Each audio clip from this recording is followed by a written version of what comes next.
बोलेंगे हे मुनिवर, आवाज कम आ रही, हे मुनिवर नमोस्तु, हे गुरुवर नमोस्तु, हे मुनिवर नमोस्तु। बोले संत शिरोमणि आचार्य गुरुवर विद्यासागर जी महामुनि राज की आगे बढ़े। नमोस्तु गुरुवर।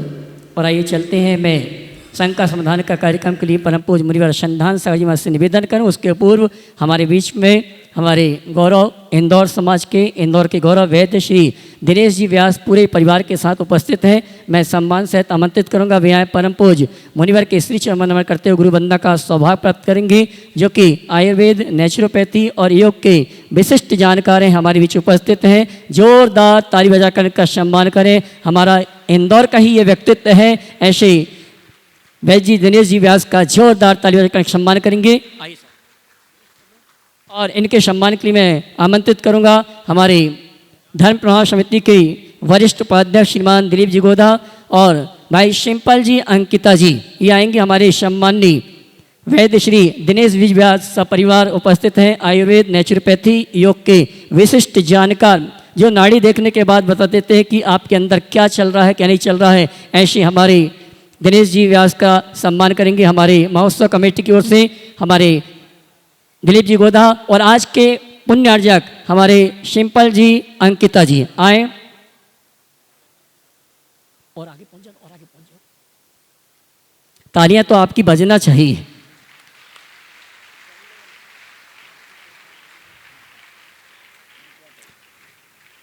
और बंधुओं, मैं आपसे कहना चाहूंगा, आज पूरे भारतवर्ष में दैनिक भास्कर के जितने भी संस्करण निकलते हैं, कश्मीर से कन्याकुमारी तक लगभग 65 दैनिक भास्कर के संस्करण निकलते हैं। और मैं आपका यही कहना चाहूँगा कि आज दैनिक भास्कर के 65 संस्करण में परम पूज्य मुनि श्री प्रमाण सागर जी के लिए विशिष्ट स्थान दिया गया है। ऐसे दैनिक भास्कर समूह के लिए जोरदार ताली बजाकर उनका सम्मान करें। और इसकी पहल और इसकी शुरुआत करने वाला अगर कोई सख्त है, हमारे प्रचार प्रमुख राहुल जी स्पोर्ट, जो कि भाजपा के व्यापार प्रकोष्ठ के जिला संयोजक हैं, वे आएंगे, अपनी बात रखेंगे। और प्रेजेंटर्स के लिए शर्मा जी को आमंत्रित करूंगा। आइए राहुल जी। सभी को सादर जय जिनेंद्र। बोलिए परम पूज्य आचार्य गुरुवर 108 विद्यासागर जी महामुनि राज की, 9 आचार्य समय सागर जी महाराज की, परम पूज्य मुनि श्री 108 प्रमाण सागर जी महाराज की, मुनि संघ की। बंधुओं, बहुत ही हर्ष का विषय है कि जब गुरुदेव इंदौर पधारे तो गुरुदेव के लिए हम लोग टीवी के माध्यम से और बचपन से जानते तो थे, लेकिन जब गुरुदेव की वाणी को सुना तो कई बार ऐसा लगने लगा कि गुरुदेव की वाणी इतनी यथार्थ सिद्ध होती है कि इतने बड़े कार्यक्रम को हम देखने के बाद भी कई बार लोग जैन धर्म के बारे में या पर्युषण पर्व के बारे में भी नहीं समझ पाते हैं।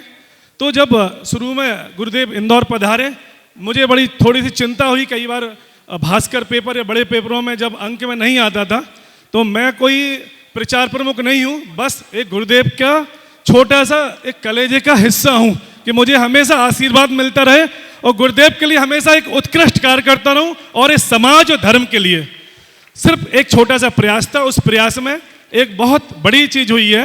गुरुदेव के जो शब्द हैं वह कुछ लेख हमारे पेपर भास्कर वाले मांग रहे थे, और गुरुदेव ने जब दिए तो पहली बार ऐसा हुआ है भारतवर्ष के अंदर, कश्मीर से लेकर कन्याकुमारी तक एक ऐसे संत जो आज हमारे इंदौर में है, मध्य प्रदेश की धरा पे है। हम लोग तो बहुत खुश हैं ही कि हमारे इंदौर में है। आज वो प्रकरण पूरा प्रसारण पूरे भारत देश में भास्कर में आया है। तो ये गुरुदेव के प्रति सब नमन करेंगे, सब लोग अपने हाथ खड़े करेंगे, क्योंकि हम लोग इतने गुरुदेव का कभी ऋण नहीं चुका पाएंगे कि हम लोगों को आज इतने फोन आए कि सच्चे में जान पाए कि सही में क्या धर्म होते हैं, कौन कौन से धर्म होते हैं पर्युषण में। तो पूरे देश में जो पहुंचा है, सिर्फ मैं भास्कर से हमारे बीच गौरव जी आए हैं जिन्होंने पूरा प्रयास किया कि पूरे देश में आए, और वो पीपीटी दिखाना चाहते हैं जिसमें सारे देश के संस्करण हैं उसमें। गुरुदेव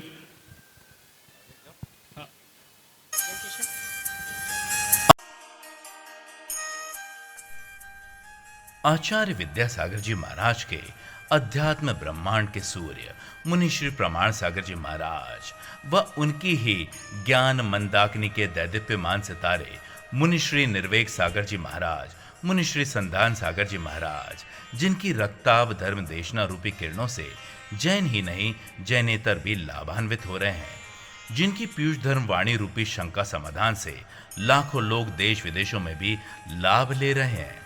मुनि श्री प्रमाण सागर जी अध्यात्म ऊर्जा के भी प्रबल पुंज हैं। यही कारण है कि भावना योग से जुड़कर अस्त व्यस्त मन और भावना को व्यवस्थित करने का वे मार्ग प्रशस्त कर रहे हैं। वर्ष 2024 का वर्षा योग रूपी चातुर्मास इंदौर की धरा को प्राप्त हुआ। यह मुनि संघ का देवी अहिल्या की आशीर्वादित नगरी इंदौर पर एक महान उपकार है। प्रतिदिन हजारों की संख्या में जिन धर्म अनुयायी मुनिश्री सत्संग के दर्शनार्थ एवं हृदय में उमड़ते प्रश्नों और शंकाओं का समाधान करने उपस्थित होते हैं, किशोर और किशोरियां शिक्षा और व्यावसायिक जीवन के दिशा बोध हेतु मुनिश्री के श्री चरणों में उपस्थित होते हैं। प्रतिदिन गुरुवार की देशना को सभी समाचार पत्र एवं इलेक्ट्रॉनिक मीडिया प्रमुखता से प्रकाशित कर लोगों तक जिन शासन और जिन धर्म की महिमा पहुंचाते हैं। गुरुवार के मुख से उच्चारित प्रत्येक शब्द पवित्र मंत्र समान सुनाई देते हैं।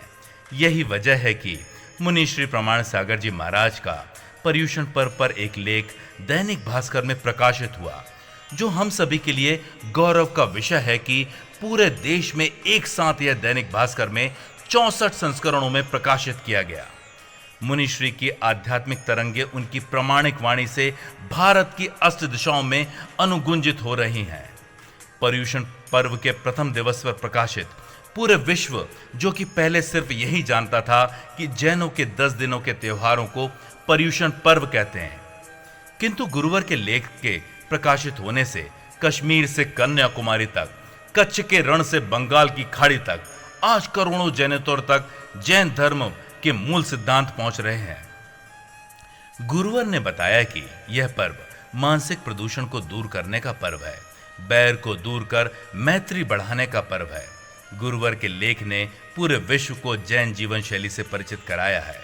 हम सभी मुनि श्री प्रमाण सागर जी महाराज सत्संग के श्री चरणों में नमोस्तु निवेदित करते हैं और धर्म प्रभावना समिति दैनिक भास्कर समूह का हृदय की गहराइयों से आभार व्यक्त करती है।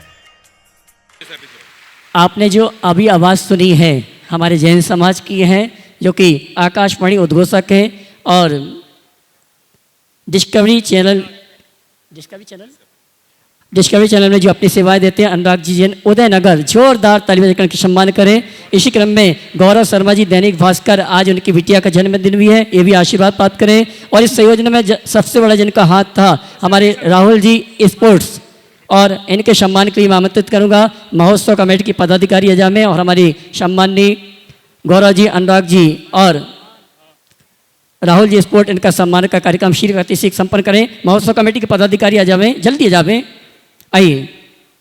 तुम नहीं देना, रुक जाओ। अशोक जी, हर्ष जी, योगेन जी, रमेश जी, निर्मला, ये सभी आ जावे। नवीन जी गोधा, जल्दी आ जावे। धर्मेंद्र जी, सम्मान का कार्यक्रम संपन्न करें। और आइए चलते हैं हम और आप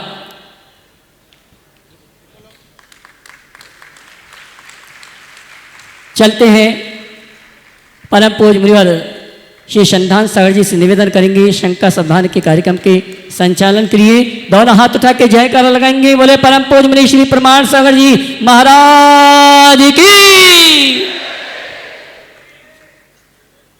आज उत्तम क्षमा का धर्म का दिन और अपन यह सत्र प्रारंभ करते हैं गुरु चरणों में।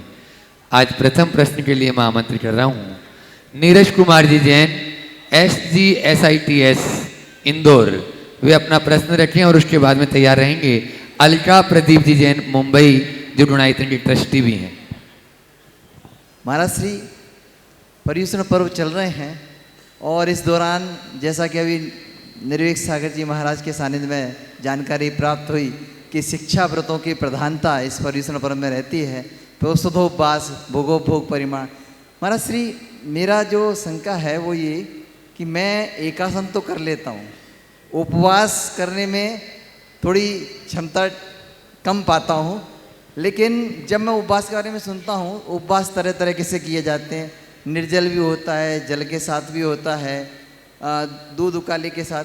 मतलब मैं जानना चाह रहा हूँ इसमें भी कोई जघन्य, मध्यम या उत्कृष्ट यदि कोई भेद प्रभेद हो तो कृपया करके एकासन, उपवास, प्रोषधोपवास, इसकी विधि का संपूर्ण स्वरूप बताएं। पहले तो मैं चाहूँगा अपने को जो भी काम करो उत्कृष्ट करने का प्रयास करना चाहिए, जघन्य क्यों। आप लोग तो सब चीज़ ब्रांडेड खोजते हो, हल्का नहीं। तो त्याग तब भी टॉप का होना चाहिए, हल्का क्यों। तो सबसे पहले तो मैं आपको उपवास करने की ट्रिक बताता हूँ, फिर बाकी भी बता दूँगा। उपवास करना है ना, तो ऐसा करो 24 घंटे का उपवास मत लो। पहले उपवास लो 12 बजे तक का, फिर उसको बढ़ा दो 4 बजे तक, फिर 4 बज जाएंगे तो अपना मन कहेगा कर लो पूरा, पूरा कर लेना। पहली बार के उपवास में थोड़ी हालत टाइट होगी, उसके बाद दोबारा जब उपवास करोगे तो थोड़े लाइट हो जाओगे, और तीसरी बार जब उपवास होगा तो राइट हो जाओगे, लगेगा ही नहीं कि हमारा उपवास। फिर उपवास जिस दिन करना है उस दिन एग्जर्शन कम करो और अपने आप को एनर्जाइज्ड बनाए रखना है। तो डीप ब्रीदिंग करो, गहरी सांस लो, रोको और धीमी गति से छोड़ने का अभ्यास करो। जब जब थकान महसूस होने लगे तो गहरी सांस और निश्वास का अभ्यास करिए, आपकी थकान कम हो जाएगी और उससे हमारे शरीर के रसायन जो होते हैं, टॉक्सिन्स, वो नाइट्रिक एसिड हो निकल जाते, नाइट्रेट एसिड, आप ऊर्जा संपन्न हो जाएंगे। और 1-2 बार कर लोगे तो आपका आत्मविश्वास बढ़ जाएगा और उपवास होगा। सबसे पहली बात कि मुझे भावना रखने की उपवास करना है, करना ही है। अब एक आसन कर रहे हो ना, शाम को कुछ लिया, पानी, पहला काम करो, कल पानी का त्याग कर दो। सवेरे जो लेंगे वही लेंगे, और पानी जिस दिन शाम को नहीं लेना उसका भी ट्रिक बता देता हूँ। एक आसन आप लोग करते हैं वो दूनासन हो जाता है। एक आसन के दिन कम खाओ और पियो ज़्यादा। आप लोग सोचते हो पता नहीं अब एक ही बार खाना है तो भर लो जितना भर सको, वो प्रक्रिया गलत है। एक बार एक ने कहा महाराज जी एक आसन का मतलब क्या है? हमने कहा एक बार का भोजन करना। बोले अरे महाराज हमने तो उल्टा समझ रखा था, हमने सोचा था एक आसन पर बैठ के जितना खा सको उतना खाना। एक आसन पर बैठकर खाना एक आसन नहीं है, एक आसन का नाम एक आसन है। गृहस्थों के 2 आसन होते, 2 आसन यानी भोजन। एक बार भोजन करने का नाम एक आसन है।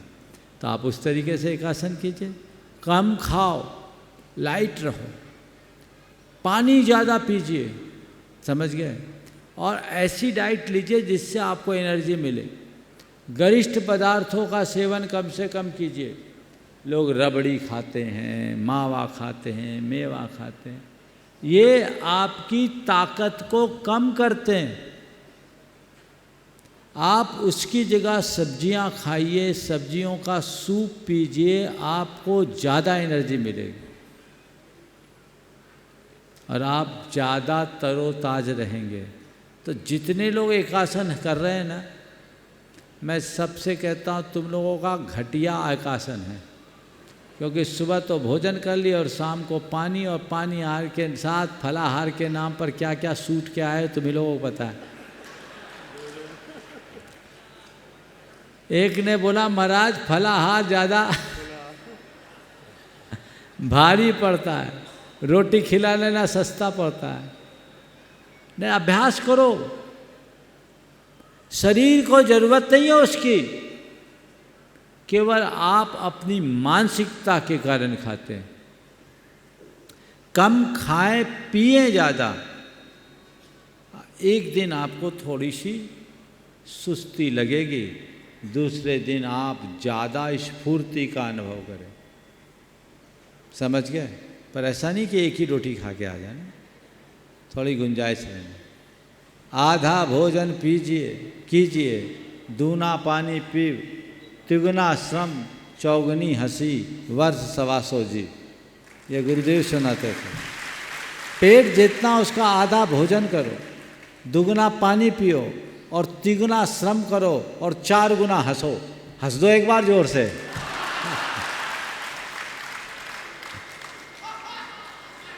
ज़्यादा नहीं भैया, अभी नहीं, ये तो सुबह का कार्यक्रम है। तो ये चीज़ें आनी चाहिए, इससे आप लोगों का एक आसन पलेगा। आप जो चीज़ें एक आसन के नाम पर खाते हैं, काजू किशमिश बादाम पता नहीं क्या फलाहार, वो फलाहार है कि फुल आहार है। काजू तो खाना ही नहीं चाहिए। काजू में गरिष्ठता है, बहुत ज़्यादा कार्ब्स होता है, उसे बंद करो, कम खिलाओ। कमेटी वाले एकदम बंद नहीं करना, थोड़ा कम कर देना। इसलिए नहीं कि पैसा बचाना है, इसलिए कि इनकी सेहत बचाना है। लाइट डाइट लीजिए, कोशिश कीजिए शाम को कुछ लेना ही ना पड़े, और यदि लेते भी हैं तो पानी को आधार देने के लिए हल्का फुल्का खा लो। 1 बाउल मखाना खा लो, काम खत्म। और कुछ नहीं, छोटे से बाउल में। आप पाव नहीं बोला भैया, है खाते खाते फिर आपके प्रतिक्रमण छूट जाएगा, उतना खिलाओगे 1 घंटा लगेगा उसमें। 1 बाउल बोला, छोटी सी। तो ये चीज़ें आपके एक आसन में आप अभ्यास करेंगे तो आपको उपवास हो जाएगा। सामान्य उपवास और प्रोषधोपवास में एक अंतर है। सामान्य उपवास जो आप लोग करते हैं, सुबह से शाम तक कुछ नहीं खाना, आज शाम को भोजन के बाद जो आपने त्याग किया, दूसरे दिन के दोनों टाइम के भोजन पानी का त्याग, और तीसरे दिन सुबह आप भोजन करते। लेकिन प्रोषधोपवास में चतुर आहार का त्याग होता है, चतुर्भुक्ति का। आज सुबह भोजन किया और आपका आहार त्याग, शाम को जल भी नहीं, आपका उपवास शुरू हो गया। फिर दूसरे दिन दोनों टाइम के भोजन का त्याग, तीसरे दिन दर्शन पूजन बंदन करके आपने आहार ग्रहण किया, पर शाम को भोजन नहीं लिया। तो पहले दिन के शाम का, आखिरी दिन के शाम का और बीच के दिन के 2 टाइम के आहार के त्याग का नाम 4 आहार का त्याग है। इसको प्रोषधोपवास का। नमोस्तु भगवान। Ultra Pradeep ji Jain Mumbai Gunayatan trustee. नमोस्तु गुरुदेव, नमोस्तु गुरुदेव, नमोस्तु गुरुदेव।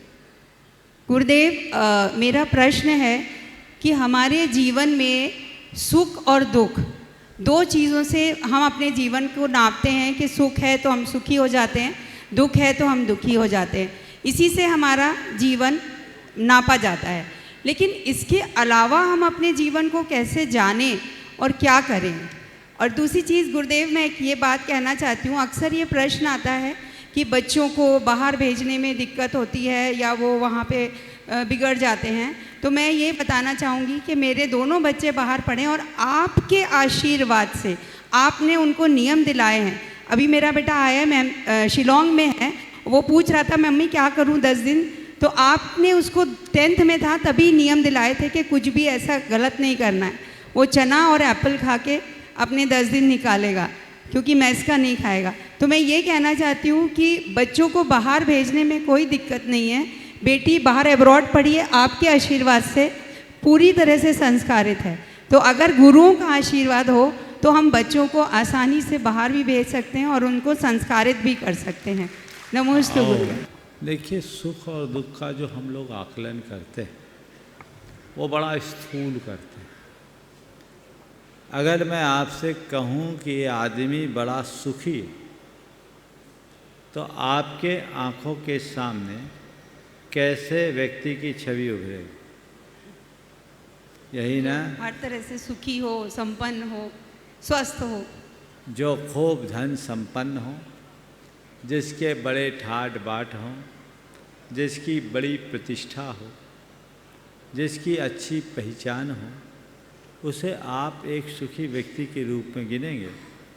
और जब दुखी की बात करेंगे तो जो अभाव और अल्पता से ग्रसित हो, जो अस्वस्थ हो, परेशान हो, मुश्किलों में फंसा, उसको आप दुखी मानिए। ये अवधारणा ही गलत है। न तो संपन्न व्यक्ति सुखी है, न गरीब, अभावग्रस्त, परेशान व्यक्ति दुखी। सच्चे अर्थों में सुखी वही है जो अपने स्थिति से संतुष्ट है, और दुखी वह है जो अपनी स्थिति में असंतुष्ट है। तो अपने मन को संतुष्टि से भरिए। संपन्न सो सुखी नहीं, प्रसन्न सो सुखी। विपन्न सो दुखी नहीं, खिन्न वह दुखी। तो अपने मन को खिन्नता से बचाना और प्रसन्नता से भरे रखने के लिए हर पल अपने भीतर सकारात्मकता और आध्यात्मिकता को विकसित करने की आवश्यकता। यदि ये बातें हमारे जीवन में प्रकट हो गई तो हमारा जीवन निश्चित तौर पर निहाल होगा और हम अपने जीवन को बेहतर बना पाएंगे। जहाँ तक बच्चों का सवाल है, मैं अक्सर बच्चों को 7 नियम देता हूँ, और ये बच्चे आकर मुझसे कहते हैं कि महाराज ये 7 नियम मेरे जीवन के सुरक्षा कवच बन गए और मैं इनके कारण बच के आ गया। तो मैं कहता हूँ, बच्चे अगर बाहर जाते हैं जाने दीजिए, आप रोक भी नहीं सकते, पर उन्हें गुरु चरणों में लाकर संकल्पों से बांध दीजिए, निश्चित वो अपने जीवन को सुरक्षित रख पाएंगे। बहुत बहुत आशीर्वाद। वे थे दिनेश जी व्यास, जो योग, आयुर्वेदी और नेचुरोपैथी और एस्ट्रोलॉजी में स्पेशलिस्ट हैं। यश हेल्थ केयर ऐसे अपने बीच में हैं, जोरदार ताली से उनका स्वागत करते हैं। और उसके बाद में तैयार रहेंगे अनिल जी रावत, जो हमारे मुनिश्री निर्लेप सागर जी महाराज जी के ग्रस्त अवस्था के पिताश्री। गुरुदेव के चरणों में सपरिवार नमन। गुरुदेव, इस संसार में सभी लोगों को मोह इतना क्यों है? मोह इतना क्यों है? संसार में आप जैसे गुरुदेव ने समाधान और शंका का ये चैनल चलता है, इसके द्वारा सभी को समाधान मिलता है, फिर भी आत्मा से संतुष्ट क्यों नहीं है गुरुदेव? बहुत अच्छा सवाल है। लोगों को इतना मोह क्यों? पहले मोह का स्वरूप जान लेंगे तो मोह क्यों है इसका कारण भी समझ में आएगा। मोह क्या है? जो सच को समझने न दे और जो झूठ को सच बताए, उसका नाम मोह है। जो भ्रम में जीने दे, उसका नाम मोह है। तो लोग अनादि के भ्रम के इस तरह शिकार हो गए कि उन्हें सत्य का बोध होता ही नहीं, और भ्रम हावी है। जैसे कोई व्यक्ति शराब के नशे में रहता है तो उसे अपनी सुध नहीं होती, ऐसी मोह मदिरा से भी भयानक है। उसका पान करने वाले उसमें मत्त पुरुष अपनी सुध नहीं ले पाते, अपने स्वरूप को नहीं जान पाते, और स्वरूप को जाने नहीं पाते तो उनका मोह छीन नहीं होता। वो एक भ्रम में रहते हैं, एक प्रकार की आत्ममुग्धता में जीते हैं। गुरुओं के सानिध्य में आने के बाद भी मोह छूटे ही ये कोई ज़रूरी नहीं है। मोह तब छूटेगा जब नशा उतरेगा, और शराब का नशा तभी उतरेगा जब उन्हें खटाई खिलाई जाएगी। जो हम लोगों के तत्वज्ञान की खटाई का अनुपान करते हैं, उनका अंदर का नशा धीरे धीरे उतर जाता है, और जब नशा उतर जाता है तो उनके सामने सत्य उपस्थित हो जाता है। सत्य का दर्शन करते ही मोह खत्म। अनिल जी रावत, पूज्य निर्लेप सागर जी महाराज के ग्रस्त अवस्था के पिताश्री। नमोस्तु गुरुदेव। गुरुदेव, जैसे मूर्ति बनाते समय छैनी और हथौड़े से जो अनावश्यक होता है उसको मूर्तिकार हटा देता है, तब जाके कई पत्थर में से मूर्ति तैयार हो जाती है। तो गुरुदेव, हम हमारे अंदर जो अनावश्यक है उसको कैसे पहचाने और किस हथौड़े से उस अवगुणों को दूर करें ताकि हम भी अच्छे इंसान बन सके? देखिए, पत्थर में जो अवांछित और अनावश्यक है इसे पत्थर नहीं जानते, और पत्थर खुद हटा भी नहीं पाता। पत्थर के अवांछित और अनावश्यक तत्व को पहचानने वाला शिल्पी होता है, और शिल्पी ही अपने छेनी हथौड़ी के प्रहार से उसे हटाता है। पत्थर को कुछ नहीं करना पड़ता, केवल शिल्पी के चरणों में अपने आप को समर्पित करना पड़ता है, और जब पत्थर अपने आप को समर्पित कर देता है तो शिल्पी के प्रहार को आनंद से झेल लेते हैं। मैं आप सबसे कहता हूँ, अपने भीतर के अवांछित को हटाना चाहते हो, कुछ मत करो, सद्गुरु रूप शिल्पी की शरण में अपने आप को समर्पित कर दो, उनके संपर्क में आए, सब चीज़ें अपने आप हटते जाएगी, छटते जाएगी, और जब चीज़ें छटेगी तो जीवन का पथ अपने आप प्रशस्त। नमो अशोक जी, सुशीला जी पाटनी, आर के मार्बल। नमोस्तु महाराज श्री। अभी महाराज श्री मोह के बारे में इन्होंने क्वेश्चन किया, मोह के बारे में।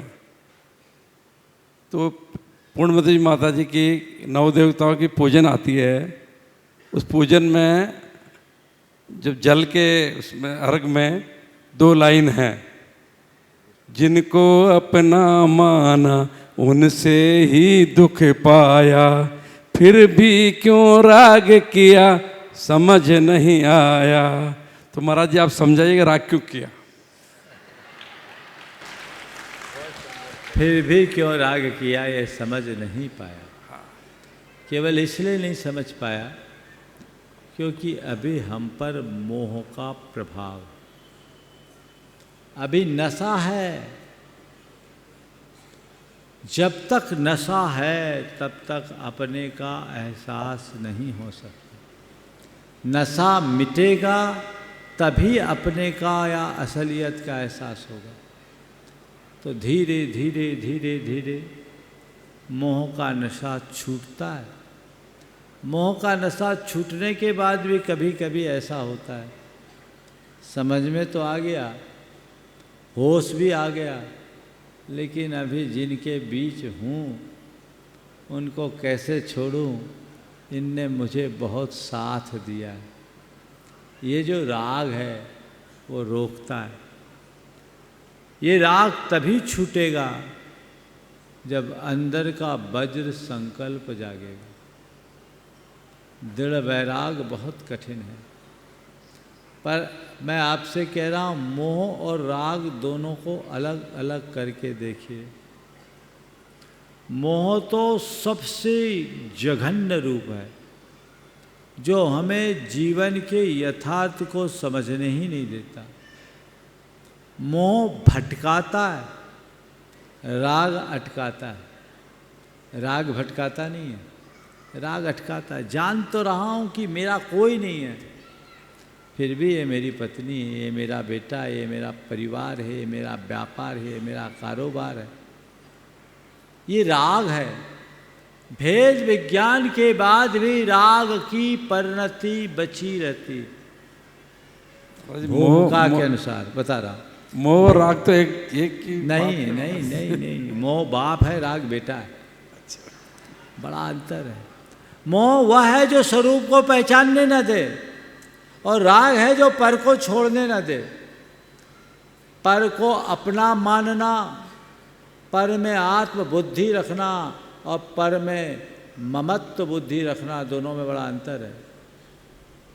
मैं शरीर ही हूँ, ये मोह है, और ये मेरा शरीर है, ये राग है। मैं शरीर ही हूँ, ये मोह है। शरीर से भिन्न अपनी आत्मा का एहसास ही नहीं होने देगा। तन की उत्पत्ति को अपनी उत्पत्ति और तन के विनाश को अपना विनाश मानेगा। लेकिन मैंने जान लिया कि ये शरीर तो है, लेकिन मैं शरीर नहीं, आत्मा हूँ। फिर भी ये शरीर ही मेरी साधना का आधार है। ये शरीर के आधार पर ही मैं संसार का सुख भोग सकूँगा। ये मेरा शरीर है, मुझे इसे संभाल कर रखना है। ये मेरा राग है। जब बीत राग परिणति हो जाएगी तो शरीर दिखेगा ही नहीं, फिर तो सीधे आत्मा से कनेक्शन हो जाएगा। शरीर कहाँ, एक परमाणु भी मेरा नहीं। तो राग ममत्व को जन्म देता है और मोह हमें अंधा बना। नमस्ते। सुशीला महाराज श्री जी के चरणों में नमस्तु। छोले जी इच्छा में महाराज श्री जी जो उपवास करने वाले उपवास करते हैं, कोई 16 करते हैं, कोई 32, कोई 10, कोई 5, कोई 1, जो भी। तो महाराज जी टोका टोक के करते हैं, आप इतना उपवास कर लेते हो, आप में शक्ति कहाँ से आ जाती है? और पहले मुझे बहुत टोकते थे लोग तो मैं कहती भाई ये टोकने से आप भी करो, मेरे जैसे आप भी हो। लेकिन ऐसा क्यों करते हैं? अपने खुद अनुमोदना करनी चाहिए कि उनको इतनी शक्ति मिल रही है तो हमको भी भगवान एक दिन ऐसी शक्ति दे। देखो, इसलिए कहा गया है कि हमेशा अपने से ऊपर वालों के साथ रहो, नीचे वालों के साथ रहो नहीं। आप नीचे वालों के साथ रहोगे तो आपको नीचे ही खींचेगा, ऊपर वालों के साथ रहोगे तो ऊपर होगा। ये आप लोगों के लिए नहीं, हम लोगों के लिए भी लिखा है प्रवचनशाला में। आचार्य कुंद ने हम मुनियों को कहा कि अपने से अधिक गुण वाले साधु के साथ रहो, कम गुण वाले साधु के साथ मत रहो, नहीं तो वो खींच लेगा अपनी तरफ। अपने से अधिक गुण वालों के साथ रहोगे तो तुम्हें ऊपर बढ़ने का उत्साह होगा। तो ये चीज़ें हमेशा ध्यान में रखना चाहिए। ये लोगों का स्वभाव है, जिनके हृदय में साहस और संकल्प की कमी होती है, उनके लिए ये सब बातें पहाड़ जैसा दिखता है। अंदर साहस होता है, जिनके अंदर संकल्प होता है, ये इसे पहाड़ नहीं मानते, ये बड़ा आसान मानते और सब काम कर लेते। कोई ऐसा बोले तो उनको बोलो कुछ मत करो, थोड़े दिन आप मेरे साथ रहो, आपके अंदर भी शक्ति प्रकट हो जाएगी। ये सब संगत का प्रभाव है। हम गुरुओं की संगति में रहे, हमारे अंदर ये शक्ति आ गई, आप भी संगति करो, जरूर बदलो। नमोस्तु महाराज श्री। प्रदीप जी बदोरा, टीकमगढ़। नमोस्तु गुरुवर, नमोस्तु गुरुवर, नमोस्तु गुरुवर। गुरुवर, आपके द्वारा जो भावना योग सिखाया जा रहा है, उस भावना योग से हम अपने तन मन का तो इलाज कर लेते हैं, स्वस्थ भी हो जाते हैं, रोगों का भी इलाज कर लेते हैं और अपने आप को पूर्ण रूप से स्वस्थ भी कर लेते हैं। तो क्या गुरुवर ये भावना योग हमारे किसी परिचित या हमारे परिवारजन में जो कोई अशक्त है या उसके इलाज के लिए या उसको अपने परिचित को सही राह पे लाने के लिए भी कार्य कर सकता है? कृपया मार्गदर्शन। अभी कुछ लोगों ने ऐसा प्रयोग किया है और उसका प्रभाव भी दिखा। अमेरिका में तो इस पर काफ़ी प्रयोग हुआ। हम दूसरों के लिए यदि प्रार्थना करते हैं तो उनके स्वास्थ्य पर व्यापक प्रभाव पड़ता है। इसलिए मैं चाहूँगा कि आप अपने लिए भावना योग करिए, आपको 100% लाभ मिलेगा। पर दूसरा भी यदि अस्वस्थ है तो उसके लिए आप प्रार्थना कीजिए, भावना भाइये कि वो जल्दी स्वस्थ हो जाए, जल्दी स्वस्थ हो जाए तो स्वस्थ हो सकता है। अमेरिका में एक रिसर्च हुआ, 30 रोगियों के 10-10 के अलग अलग ग्रुप बनाए। 10 के लिए प्रार्थना की गई, 10 के लिए नकारात्मक भावना भाई गई और 10 का नॉर्मल ट्रीटमेंट रहा। जिनके लिए प्रार्थना की गई उनके रिकवरी की रेट 200% हुई। जिनके लिए नॉर्मल ट्रीटमेंट दिया गया उनकी रिकवरी ग्रोथ नॉर्मल थी और जिनके लिए नकारात्मक भावना भाई गई उनकी बीमारी दोहरी हो गई। एक लंबे प्रयोग के बाद ये निष्कर्ष निकाला गया कि प्रार्थना का प्रत्यक्ष प्रभाव पड़ता है। आज सब आश्चर्य करेंगे, मैंने एक लेख पढ़ा था आज से 20 साल पहले। उस समय अमेरिका में 125 मेडिकल कॉलेजेस थे, जिनमें से 85 में प्रार्थना को कोर्स में रख दिया गया और डॉक्टर अपने प्रिस्क्रिप्शन में भी ये लिखने लगे हैं। ये भावना योग का ही तो एक रूप है। इसलिए यदि हम भावना योग करते हैं, मेरा विश्वास है कि सामने वाले पर इसका सुनिश्चित प्रभाव पड़े। नमोस्तु गुरुवर, नमोस्तु गुरुवर, नमोस्तु। रवि जी जैन, गाजियाबाद, गुणायतन ट्रस्टी। महर्षि के चरणों में नमोस्तु। महर्षि, हम 2-4-5 दिन जब यदि धर्म आराधना करते हैं ऐसे विशिष्ट माहौल में, 2-4 दिन बाद एनर्जी एक्साइटमेंट डाउन हो जाती है। बट आप लोगों को, मुनि संघ को, आचार्य को देखा है 25-50 सालों की तप आराधना और एक अलग ही एक ऑरा और एक अलग ही एक मोटिवेशन निकलता है आप लोगों की तरफ से। ऐसा लगता है कि अभी दीक्षित होके आए हैं और बस हम लोगों को धर्म प्रभाव में लाने के लिए निकल पड़े। तो मुनिषी ऐसी कुछ टिप्स दे दीजिए कि ऐसा एक्साइटमेंट, ऐसा मोटिवेशन हमेशा हमेशा बना रहे। देखो, इसका रहस्य बताऊं जी। तुम लोग एक से मोड में जीते हो और हम लोग रोज़ अपने आप को दिन में 3 बार रिफ्रेश करते हैं। समझ रहे क्या बोल रहा हूँ? तुम लोग एक ही मोड में जीते हो, तुम्हारा फंक्शन कभी कभी हैंग हो जाता है जी, समझ गए। पर हम लोग दिन में 3 बार अपने आप को रिफ्रेश करते प्रतिक्रमण के वक्त। जी जी बताया मनीष जी। इसलिए हमारी फाइल बिल्कुल ठीक रहती है। तुम लोग रिफ्रेश करना सीखो। प्रतिक्रमण से होगा। प्रतिक्रमण करो, अंतर्मुखी बनो, अपने लक्ष्य को अपने सामने रखो। जो व्यक्ति अपने लक्ष्य को सामने रखकर चलता है, जो अपने ध्येय के प्रति समर्पित रहता है, उसे बाहर की चीज़ें नहीं दिखती, सदैव उसका लक्ष्य दिखता है और लक्ष्य व्यक्ति को उत्साहित करता है। हमने जो लक्ष्य पाना है हम उसको देखते हैं, हम बीच में क्यों विराम करें? अभी तो हमको चलना है, अभी तो हमको चलना है, अभी तो हमको चलना है।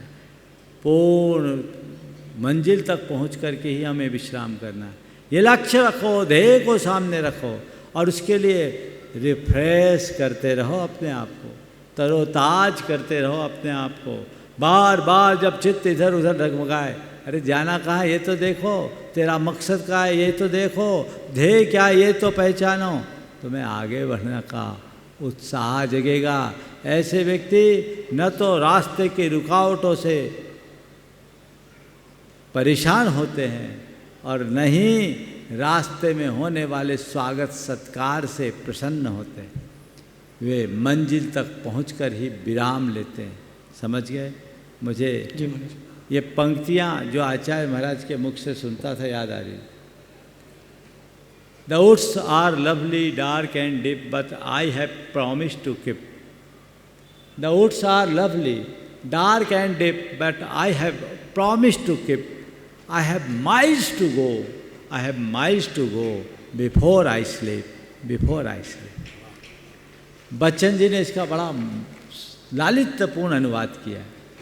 वे कहते हैं, गहन सघन मन मोहक वन तरु मुझको आज बुलाते। गहन सघन मन मोहक वन तरु मुझको आज बुलाते हैं, किंतु किए जो वायदे मैंने खींच मुझे ले आते हैं। गहन सघन मन मोहक मन तरु मुझको आज बुलाते हैं, किंतु किए जो वायदे मैंने खींच मुझे ले आते हैं। अभी कहाँ आराम बदा, ये मूक निमंत्रण छलना है। अभी कहाँ आराम बदा, ये मूक निमंत्रण छलना है। अभी तो मुझको मीलों मुझको चलना है। अभी तो मुझको मीलों मुझको चलना है। लक्ष्य बना लो, पूरा चल विश्राम करेंगे, अध बीच में नहीं रुकेंगे, तब आगे बढ़ पाओगे। समझ गए? नमोस्तु मनीष। अपने बीच में गुणायतन के संपर्क प्रमुख प्रदीप जी काला रांची, जो उन क्षेत्रों में जाकर संपर्क कर रहे हैं और उन लोगों को भी मुख्य धारा में जोड़ रहे हैं। सराठ क्षेत्र में बहुत अच्छा कार्य कर रहे हैं। लगभग कल जो मैंने लिस्ट पढ़ी थी, 60 स्थानों पर 60 विद्वानों को भेजना गुणायतन और गुरुवर के आशीर्वाद से। प्रदीप जी काला उसमें मील के पत्थर हैं। जोरदार ताली उनके लिए सम्मान में बजाएं। और प्रदीप जी काला अपनी बात और अपने प्रश्न गुरु चरणों में रखेंगे। उसके बाद में तैयार रहेंगे सुशील जी जैन, जबलपुर गढ़ा। नमस्ते गुरुदेव। गुरुदेव, गुणायतन जैन संघ पुणे और अन्य अनेक संस्थाएं सराक क्षेत्र में बहुत सारे 10 लक्षण के शिविर लगा रहे हैं। बहुत लोगों का प्रश्न है, ये सराक कौन है? यदि ये जैन हैं तो क्या हम इन्हें सचमुच में जैन मानते हैं? आखिर ज्ञान सागर जी महाराज एवं अन्य गुरुओं ने इस क्षेत्र में अनेक मंदिर क्यों बनाए, अनेक पाठशालाएं क्यों चला रहे हैं, और क्या हमारे तीर्थों में, अन्य आयतनों में इन सराकों को पूरा सम्मान प्राप्त है या नहीं है? आपके मुखारबिंद से यदि सराकों का परिचय मिले तो बड़ी कृपा होगी गुरुदेव। देखिए, सराक बंधु हमारे अपने ही अंग है। पिछले वर्ष जब मैं समेत शिखर जी में था तो इस तरफ मेरा ध्यान विशेष रूप से आकृष्ट हुआ और विगत 3 वर्षों में काफ़ी काम हुए, अभी भी काम हो रहे हैं। अचानक इस तरफ आ जाने के कारण कार्य की गति थोड़ी रुकी, लेकिन मुझे बेहद प्रसन्नता है कि आप लोग उसी लगन, निष्ठा और समर्पण के साथ अपने काम में लगे हुए हैं। आप लोग लगे रहे। सबसे पहली बात तो मैं ये कहूँगा, सराक कौन है? सराक हमारे अपने ही लोग हैं। ये श्रावक का अपभ्रष्ट रूप है। ये पहले श्रावक थे, ये जैन थे और हजारों सालों से इनके अंदर जैन धर्म का अनुपालन हो रहा था।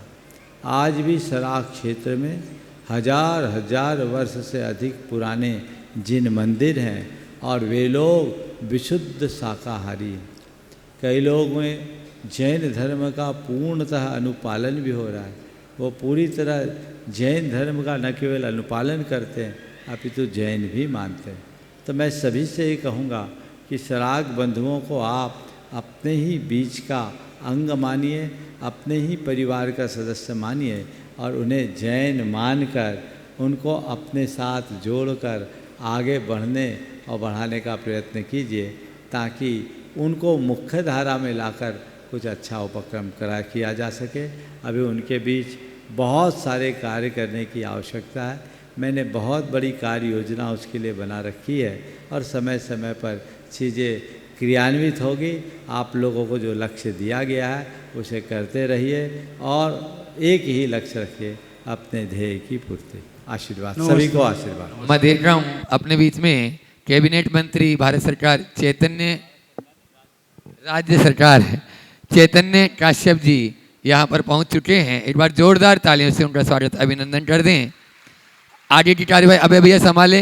उससे पहले एक प्रश्न सुशील जी जैन जिनका नाम मैंने पुकार दिया था।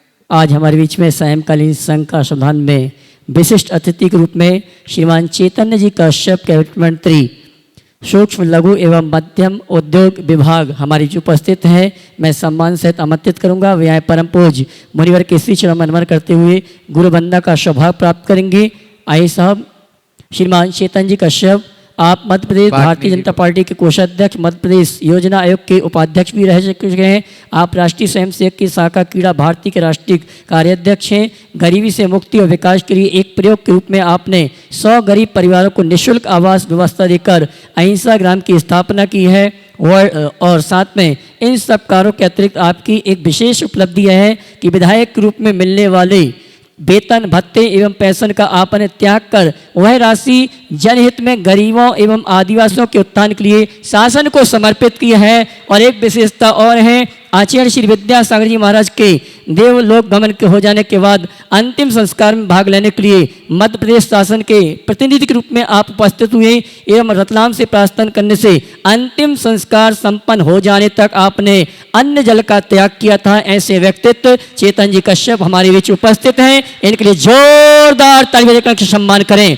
और इनके सम्मान के लिए मैं आमंत्रित करूंगा हमारे महोत्सव कमेटी के अध्यक्ष, उसके पूर्व हमारे जैन समाज के भामाशाह श्रीमान अशोक जी पाटनी किशनगढ़, साथ में अशोक जी दोषी अध्यक्ष महोत्सव समिति मुकेश जी पाटौदी और साथ में रवि जी मोटिया, ये सभी आएंगे। हमारे सम्माननीय चेतन जी कश्यप मध्य प्रदेश शासन के कैबिनेट मंत्री सूक्ष्म लघु एवं मध्यम उद्योग विभाग हैं, जो अपनी गौरवशाली भूमिका निभा रहे हैं। ऐसे हमारे चेतन जी कश्यप का सम्मान करने की मैं आवाज दी है हमारे जैन समाज के भामाशाह श्री अशोक जी पाटनी, साथ में नवीन जी गोदा जी पहुंच जावे। और आइए इसी क्रम में मैं आमंत्रित करूंगा हमारे कश्यप जी के साथ हमारे जैन समाज के गौरव सुशील जी अजमेरा, साथ में उनके भतीजे गौरव जी अजमेरा हमारे बीच उपस्थित हैं। मैं चाहूंगा वे भी परम पूज्य मुनिवर के श्री चरण नमन करते हुए गुरु वंदना का प्रतीक चिन्ह देकर हमारे महोत्सव कमेटी के समस्त पदाधिकारी अशोक जी पाटनी जी के साथ मिलकर सम्मान का कार्यक्रम संपन्न कर रहे हैं। और मैं चाहूंगा ऐसे व्यक्तित्व के लिए आपकी तालियां जोरदार बजनी चाहिए। और आइए इसी क्रम में सम्मान के अगले क्रम में आमंत्रित करूंगा हमारे सुशील जी अजमेरा, उनके भतीजे गौरव जी अजमेरा, जो कि हमारे सम्मानीय चेतन जी कश्यप जी के साथ उपस्थित हैं। उनके सम्मान के लिए मैंने आवाज दी है। योगेन जी सेठी, धर्मेंद्र जी सिंगई, नवीन जी गोधा, ये सभी आएंगे। हमारे सम्मानीय सुशील जी अजमेरा, उनके भतीजे गौरव जी अजमेरा का महोत्सव कमेटी की ओर से प्रतीक चिन्ह आदि के माध्यम से सम्मान का कार्यक्रम संपन्न करेंगे। साथ में हर्ष जी आजामे महामंत्री धर्म प्रमाण समिति रमेश जी भी आ जावे। और आइए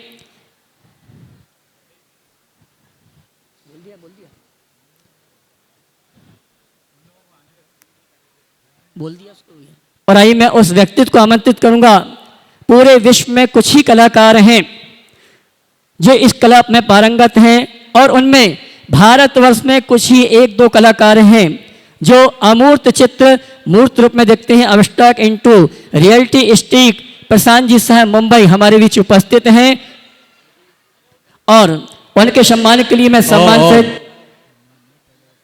हाँ उनको बुला लो। महाराज जी को चैतन्य काश्यप जी कैबिनेट मंत्री और इस देश के भामाशाह अशोक जी पाटनी और इस धर्म प्रमाण समिति के अध्यक्ष अशोक जी दोषी वे आ जाएं कैबिनेट मंत्री जी के साथ में। और आज की यह जो अमूर्त आर्ट मूर्त रूप से में दिखेगा उस मैजिक को यहाँ अपने हाथों से उद्घाटन भी करें। साथ में इस तरफ आ जाएं वापस। मैं और प्रशांत जी साहब मुंबई जो इस कला के हुनरबाज हैं वे आ जाएं। अभी सभी शिविरार्थी बैठे हैं, सभी लोग बैठ जाएं। थोड़ी देर का हो रहा है। श्रीमान चेतन जी कश्यप, श्रीमान अशोक जी दोषी, अशोक जी पाटनी ये सभी आएंगे, अमूर्त चित्र का लोकार्पण करेंगे। साथ में रवि मोटिया जी भी आ जाएं। रवि मोटिया जी आ जाएं। साथ में प्रशांत जी साहब पहुंच जावे। आइए वहाँ पहुंच जाएं। श्रीमान चेतन जी कश्यप हमारे जैन समाज के गौरव भामाशाह श्री अशोक जी पाटनी। देखिए प्रशांत जी की एक अद्भुत कला है। अभी आप सब देखेंगे स्क्रीन पे दिखा दो देश भर के लोगों को। अभी आपको कुछ भी नज़र नहीं आ रहा। एक मिनट रुको प्रशांत जी रुको। प्रशांत जी रुको। अभी उसको उठाओ, उसको उठाओ। अभी आपको देश भर को देखने दो। कैमरामैन ये इनकी एक अलग विधा है।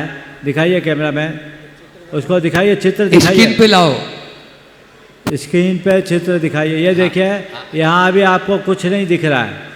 आप पूरा स्क्रीन दिखाइए। अभी आपको कुछ भी नहीं दिख रहा है और देखते ही देखिए एक मैजिक देखिएगा। रखिए, अब रखिए। उस पर फोकस करो। कैमरामैन को दिखाओ। इस साइड आओ, कैमरामैन इधर आओ और उस पर फोकस करो जो दिख रहा है। ओम देश को तो दिखाओ भाई।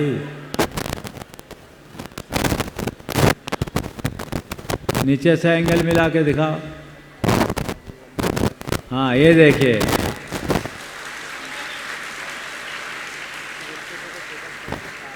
चित्र पर फोकस करो अच्छे से,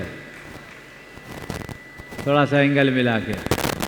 ये अद्भुत कला है इनकी। ये प्रशांत जी साहब मुंबई से हैं। ऐसे अनेक इन्होंने बनाए हैं। दूसरे पे लाइए, दूसरे पे लाइए, नीले वाले पे ले आओ। सब में सिखा। हाँ करिए, स्क्रीन दिखाइए, चैनल। हाँ देखिए, अब इस पे देखिए। पूरे सम्मेद शिखर के सारे टोकों का दर्शन।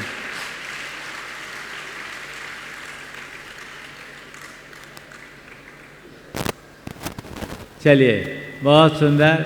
अभी यहाँ डिस्प्ले रहेगा, आप लोग निकट आकर के देख पाएंगे। अब आगे की कार्यवाही की जाए और चैतन्य जी को माइक दिया जाए, कश्यप जी को। चलिए जल्दी माइक, चैतन्य जी को माइक, बाद में प्रशांत जी। मैं आमंत्रित करूंगा हमारे मध्य प्रदेश शासन के कैबिनेट मंत्री श्रीमान चेतन जी कश्यप। वो बाद में, बाकी में प्रशांत जी। हाँ, जिनेश्वर देव के चरणों में सत नमन। 10 लक्षण पर्व के इस अवसर पर इंदौर की नगरी को अपना आशीर्वाद प्रदान कर रहे श्री प्रमाण सागर जी महाराज साहब के चरणों में सत नमन एवं विराजित समस्त संत वृंदों के चरणों में सत नमन। हमारी धर्म धरा पर जैन दर्शन को एक ऊंचाइयाँ देना और आज जितना संगठित स्वरूप में जैन समाज नज़र आता है, इसका सारा श्रेय हमारे साधु भगवंतों को जाता है कि जिनके अथक प्रयासों से वो उनकी अपनी त्याग तपस्या से आज पूरा देश संगठित है और हर गांव नगर में जहां पर भी हम हैं, हमारी एक अपनी विशिष्ट पहचान है और हमारे युवाओं में संस्कारों की एक धाराएं बहाते हैं। आज यहाँ पर मेरे को हमारे मुख्यमंत्री डॉक्टर मोहन यादव जी ने निर्देशित भी किया था। जब मैं आ रहा था आज सुबह ही उनसे बात हुई तो उन्होंने निर्देशित भी किया और उन्होंने गुरुदेव के चरणों में वंदना भी हाजिर करी है कि उनकी वंदना गुरुदेव के चरणों में मैं समर्पित करूं। और जब पूज्य गुरुदेव विद्यासागर जी महाराज साहब के देवलोक गमन पर मुझे तत्काल उन्होंने अग्नि संस्कार के समय जाने के लिए निर्देशित करा और समय की कमी भी थी, परंतु मुख्य समय पर मैं वहाँ पर पहुँच चुका था डोंगरगढ़ में। और यह अवसर मेरे लिए चाहे मध्य प्रदेश शासन की ओर से हो, परंतु मैं ऐसा मानता हूँ कि मेरे परिवार के कोई पुण्य फल थे कि मैं उस अवसर के ऊपर वहाँ पर पहुँच पाया। रतलाम नगर में कई अवसर आए, कई अवसरों पर समाज के विभिन्न कामों को हमने गति दी है। मैं त्रिस्तुतिक समाज का राष्ट्रीय अध्यक्ष रहा। वह पूज्य गुरुदेव जैन सेंसुरीश्वर जी महाराज साहब की निश्रा में लगातार समाज के कई कार्यों को मैंने अंजाम दिए हैं और सभी संतों का आशीर्वाद मुझे मिलता रहा।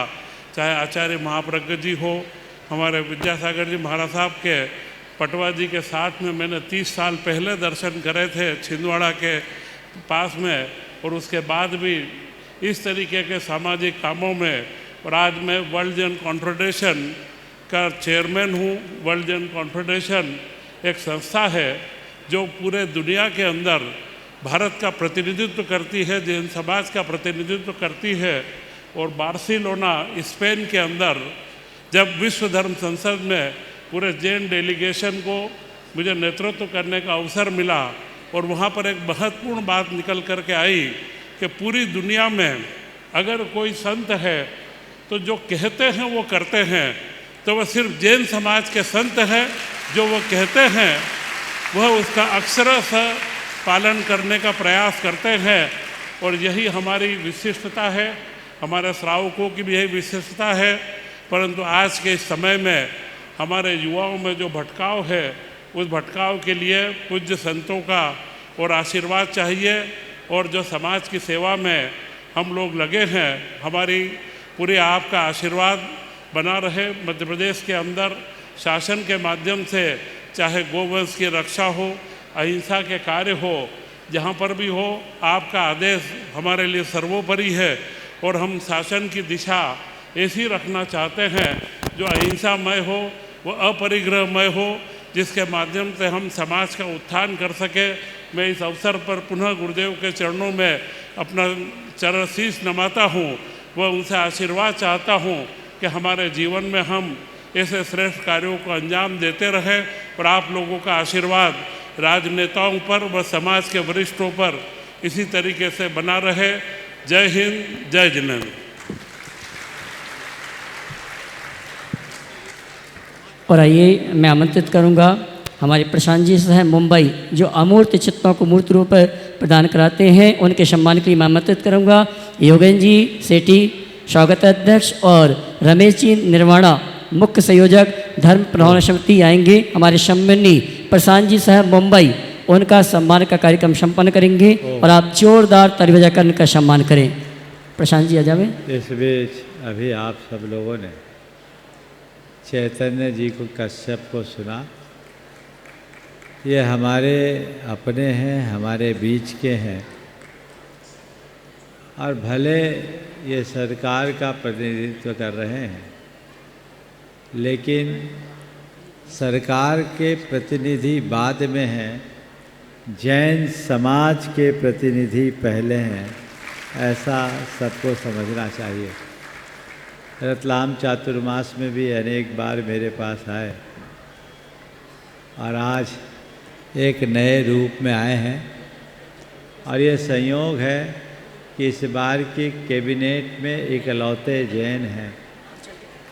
मैं अपेक्षा रखता हूँ कि अकेले ही सही जैनत्व की छाप आप छोड़ोगे और देश प्रदेश और यहाँ की जनता के कल्याण के साथ साथ जैन धर्म के उत्थान में भी अपना योगदान देंगे और देते ही रहें। अपने संस्कृति निष्ठ, समाज निष्ठ, धर्मनिष्ठ श्रद्धालु जब राजनीति के क्षेत्र में आगे बढ़ के जाते हैं तो हमारा धर्म फलता है। वे ऐसे ही आगे बढ़े, फले फूले। इसी आशीर्वाद के साथ मैं यहीं पर विराम ले रहा हूँ। बोलिए अहिंसा परमो धर्म धर्म की जय।